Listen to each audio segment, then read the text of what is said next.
تو اس میں بھی ہمیں نمایاں ایئر آن ایئر گروتھ نظر آئی ہے.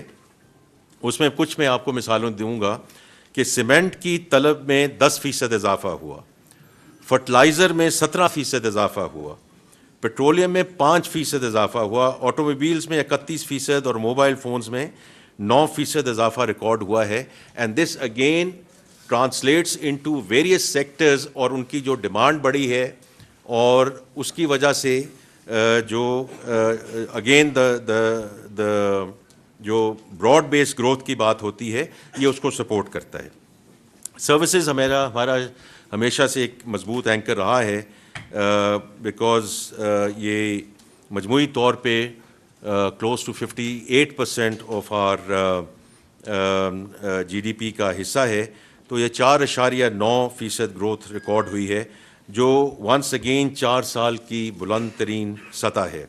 اس میں خاص طور پہ ذکر کرنا چاہوں گا انفارمیشن اینڈ کمیونیکیشن سروسز, جس میں 7.52% کی گروتھ ریکارڈ ہوئی ہے, جو کہ ونس اگین 4 سال کی بلند ترین سطح ہے. لیکن اس کی جو بہت ایک اچھی چیز ہے کہ اس کی جو ڈیجیٹل اکانومی ہے, اس میں اس کا جو رول ہے وہ کتنا امپورٹنٹ ہے, اور اس پہ ڈیجیٹل اکانومی میں تھوڑی دیر کے بعد آؤں گا, کیونکہ منسٹر آف اسٹیٹ بلال کیانی صاحب اس کو اسٹیئر کر رہے ہیں. وزیر اعظم پاکستان ڈیجیٹل اکانومی کو خود لیڈرشپ پوزیشن میں اس کو آگے لے کر جا رہے ہیں. فسکل کنسولیڈیشن پہ آتا ہوں. اس میں جو آپ سب کو علم ہے, لیکن میں پھر بھی کہہ دیتا ہوں کہ فسکل ڈیفیسٹ جو ہے 0.7% of G D P, last year this was 2.6%.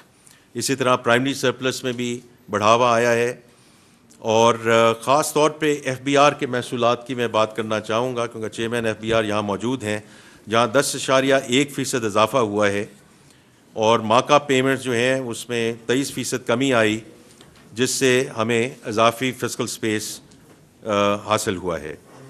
افراط زر کی بات ہے کہ اس میں پچھلے 2 سالوں میں بتدریج کمی واقع ہوئی ہے, لیکن اس میں بھی ہمیں یہ دیکھنا ہے کہ کہاں سے ہم شروع ہوئے تھے. یہ جو آپ کو ایک 1 پیجر دیا جا رہا ہے, یہ بڑا امپورٹنٹ ہے کہ کہاں سے شروع ہوئے تھے, کہاں پہنچے ہیں. 38% سے شروع ہو کر ہم جہاں بھی اس وقت موجود ہیں, جس کی وجہ سے پالیسی ریٹ 11.5% ہے,